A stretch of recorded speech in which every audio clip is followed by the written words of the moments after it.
доверенных лиц может быть, верно? Не только в этом. Нет, Ну, то мне есть просто ошибка в смысле, я что знаю. конкретно не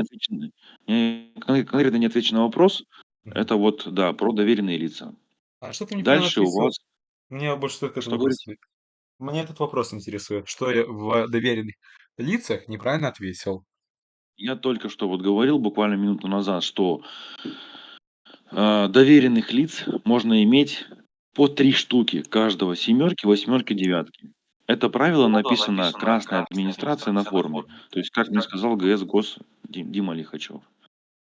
Этот вопрос, то есть я с ним обговаривал, уточнял. Он сказал, что, данное правило написано красной администрацией на форуме. Поэтому никто из вас правильно не ответил. Были ответы, что, девяток 2, восьмерок 1, семерок 1. Мгм. То есть вообще был ответ такой, что каждого по одной